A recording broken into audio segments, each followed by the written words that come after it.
Okay, prompt number 4 is describe a problem you solved or a problem you'd like to solve. It can be an intellectual challenge, a research query, an ethical dilemma, something that's of personal importance no matter the scale.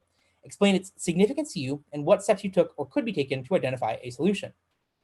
Now, obviously, the fact that there's anything of personal importance, that gives you a lot of freedom as to what you can write. Right, you can use this essay obviously as a way to explore kind of academic problems that you're interested in, like P equals NP, or I think P versus NP. I'm not a mathematician, so I wouldn't know the exact answer to that. Or sort of the Fermi paradox, or whatever. It can be about like an intellectual topic. It can be about a sort of social problem in the world, right? So there's a lot of options here. I will say that if it's a problem that you've worked extensively on, right? So if you've done a lot of activism work, for example, you're probably a better fit for prompt 3 than you are for prompt 4.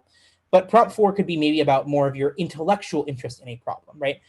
So for example, one that I sort of really cared about was monetary policy back in high school. I thought that a lot of countries were making their countries poorer, and they were not doing a good job of helping their countries come out of recession as a result of bad monetary policy, right? So that's an example where I took that issue very seriously and actually wrote a supplement essay about this, responding to a similar prompt about monetary policy and why I think getting more countries to sort of switch to, to change their beliefs on,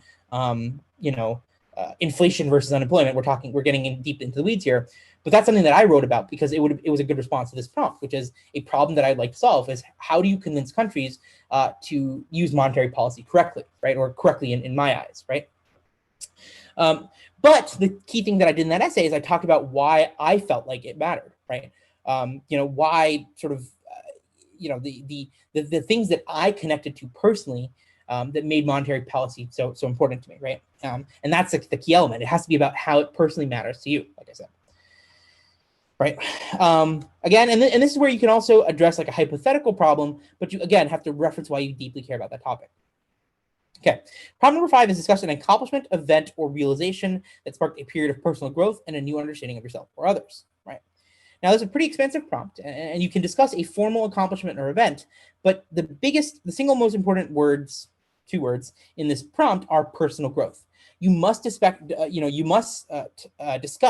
why the event drove personal growth. Right? Now, a formal event or accomplishment, right, winning a state championship, hitting a personal best in the weight room, finishing a novel that you've been intending to write. Obviously, those are really, really strong ones. But even informal accomplishments or events or realizations can be pretty meaningful, stuff that happens just randomly if you have a compelling story to tell. The main thing you want to do with this essay is define your personal growth and connect it to the event. The event is actually secondary to learning more about your growth. Right?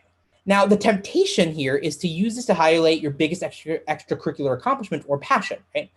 That is fine, but it can't just be about what you accomplished, like I said earlier. It should be about what's happening behind the scenes and in your head and in your heart as you're going through this event.